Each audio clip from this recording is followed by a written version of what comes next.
Le cardinal Ratzinger, Benoît XVI, a fait une enquête sur Jésus. Il a écrit un livre. Et il pose cette question très pertinente. Qu'est-ce que Jésus a apporté s'il n'a pas apporté la paix dans le monde, le bien-être pour tous, un monde meilleur? Qu'a-t-il apporté? La réponse est très simple. Dieu. Il a apporté Dieu. Frères et sœurs, notre mission de catholiques est de permettre à tous nos contemporains de rencontrer Jésus qui nous apporte Dieu, c'est-à-dire qui nous conduit au Père éternel et invisible. Et Jésus est un missionnaire du Père. Et la mission de Jésus nous est dévoilée aujourd'hui dans l'Écriture prophétisée par Isaïe. « L'Esprit du Seigneur est sur moi, parce que le Seigneur m'a consacré par l'onction, il m'a envoyé. » Eh bien, nous sommes semblables à Jésus. Nous aussi, nous avons été consacrés. Cette consécration, c'est le baptême. Nous aussi, nous sommes envoyés. Allez de toutes les nations, faites des disciples et baptisez-les au nom du Père et du Fils et du Saint-Esprit. Et nous aussi, comme Jésus, nous pouvons aller dans la puissance de l'Esprit Saint.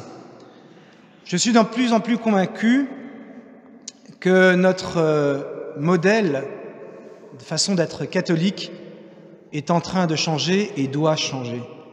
Si vous voulez, il y a une nécessité de passer du consommateur individuel, c'est-à-dire un petit peu la dévotion privée. On vient à la messe parce qu'on veut recevoir Jésus. C'est un des aspects, évidemment, de la réalité de notre présence ici. Mais nous devons passer à un modèle missionnaire. Comprendre qu'être catholique, ce n'est pas uniquement connaître Jésus, mais c'est l'annoncer parce que l'Église de Jésus nous envoie. Saint Paul VI écrivait « L'Église existe pour évangéliser ». Il n'y a pas d'évangélisation sans l'Église, et il n'y a pas l'Église sans l'Esprit Saint qui la constitue. Alors, avant que vous soyez totalement transformés en glaçons ce matin, j'interroge une dernière fois votre intelligence. Est-ce que vous savez ce qu'est un siphonophore? Levez la main, celui qui sait. Personne ne lève la main. Pourtant, c'est tout à fait clair. Un siphonophore, frères et sœurs, c'est un organisme zooplanctonique, mais ça, vous l'aviez deviné. C'est un organisme zooplanctonique, donc souvent bioluminescent, vivant en colonies composées d'individus différenciés et possédant des tentacules flottants. Traduction, un siphonophore, ça vous arrive d'en trouver échoué quelquefois sur la plage. Ça a, si vous voulez, la consistance d'une méduse et ça a des couleurs extraordinaires, entre le bleu, le violet, enfin rose, c'est extraordinaire. Eh bien, le siphonophore, quand vous le voyez, vous pouvez le toucher, c'est dur, etc. Vous avez l'impression que c'est un animal. Et en réalité, c'est un composé de milliards d'individus, une colonie constituée comme un corps. Eh bien, voyez, nous trouvons l'illustration dans la nature avec le siphonophore. Alors, une barbe à papa pour les jeunes qui arriveront à me reciter ce nom après la messe. Eh bien, c'est exactement ce que décrit saint Paul, qui dit que la nature du corps de l'Église est composée de plusieurs membres que nous formons, mais nous formons un seul corps. Et vous voyez, en écoutant l'Écriture, je me disais, voyez, c'est comme la préparation de cette messe. Vous venez à la messe, etc., mais qu'est-ce qui s'est passé pour que la messe soit possible? Eh bien, il y a eu une personne qui s'est préoccupée des chants, il y a une personne qui s'est préoccupée de les chanter, de jouer, les servants qui servent, les servantes de l'assemblée qui servent, vous qui priez, etc., etc. Vous voyez, chacun, on a des tâches différentes et pourtant, nous formons un seul corps qui nous permet aujourd'hui d'assister à la même messe.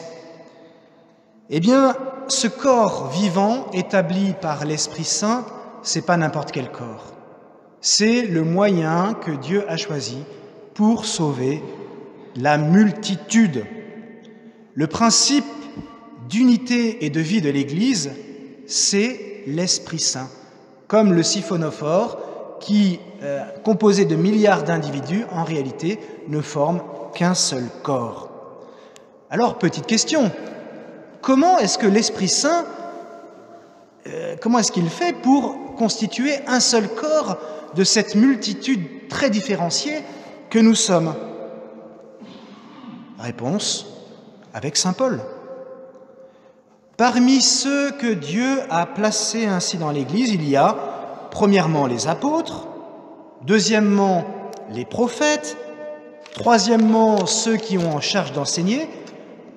Ensuite, il y a les miracles, les dons de guérison, d'assistance, de gouvernement, le don de parler diverses langues mystérieuses. Voilà comment saint Paul va décrire la façon dont l'Esprit Saint constitue le corps de l'Église. Et là, il y a quand même quelque chose qui devrait vous choquer. Quand saint Paul dit, bon, alors comment est-ce que le corps est constitué? Il y a d'abord les apôtres, et ensuite les dons de guérison. Quel rapport entre les apôtres, les évêques, si vous voulez, les prêtres? Quel rapport entre les apôtres et les dons de guérison? Eh bien, je vous en ai déjà parlé. C'est en fait la révélation dans l'Écriture que le corps que nous constituons, le corps constitué par l'Esprit Saint, l'Église, comporte deux dimensions. La dimension hiérarchique et la dimension charismatique. La dimension hiérarchique, qui est constituée par ce que nous connaissons, donc les apôtres, et saint Paul nous dit, ça c'est un don de Dieu. C'est pas venu par hasard, c'est pas l'homme qui a inventé les apôtres, les prêtres, c'est pas une invention de l'homme, c'est un don de Dieu. Mais aussi les dons charismatiques. Et si vous voulez, l'expression de cette double nature de l'Église, elle est exprimée à la fois par les sacrements et par les charismes. Alors qu'est-ce que c'est qu'un sacrement que vous pratiquez? Nous sommes à la messe pour recevoir ou pour être témoin de ce don des sacrements à l'Église. Qu'est-ce que c'est qu'un sacrement? C'est un don fait à tous pour le bien de chacun. Tout le monde ici peut se confesser, mais quand vous vous confessez, c'est à vous que ça fait du bien. Le corps de l'Église en profite, bien sûr, mais c'est vous qui êtes soulagés, c'est vous qui faites la volonté du Père.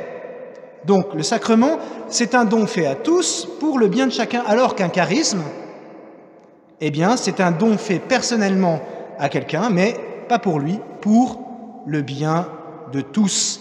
Et c'est pour ça que saint Paul dit, dans l'Église constituée par l'Esprit Saint, il y a aussi les miracles, les dons de guérison, etc., etc.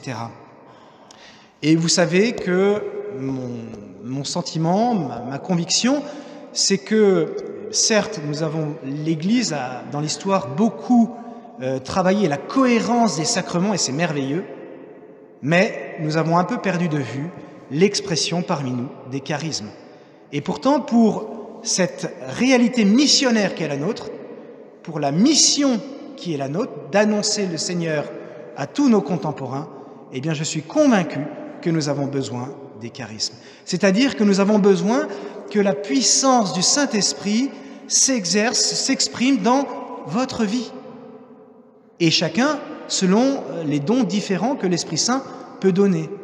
Je suis vraiment convaincu, je ne dis pas ça je suis convaincu que parmi vous peuvent s'exprimer des dons de guérison, des miracles, des dons, parler en langue mystérieuse, le don de gouvernement, etc., etc.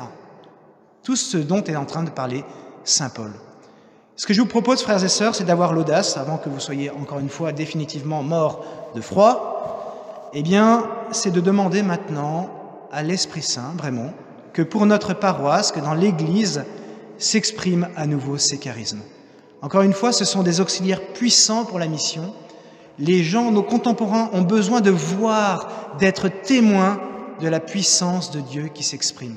Et nous, il nous faut avoir l'audace de le demander. Il nous faut avoir l'audace d'accepter chacun d'être le canal de la grâce, le canal de l'Esprit Saint qui désire exprimer sa puissance dans la vie de chacun comme il veut. Seigneur Esprit Saint, en ce dimanche, nous te demandons de bien vouloir venir sur nous, que comme Jésus, nous puissions marcher dans la puissance, dans ta puissance. Seigneur Esprit Saint, nous te le demandons humblement. Permets-nous d'être disponibles chacun pour que puissent s'exprimer tes dons. Seigneur Esprit Saint, accorde à notre paroisse et à toute l'Église de nombreux charismes capables de toucher le cœur des gens et de manifester l'amour et la puissance du Père. Amen.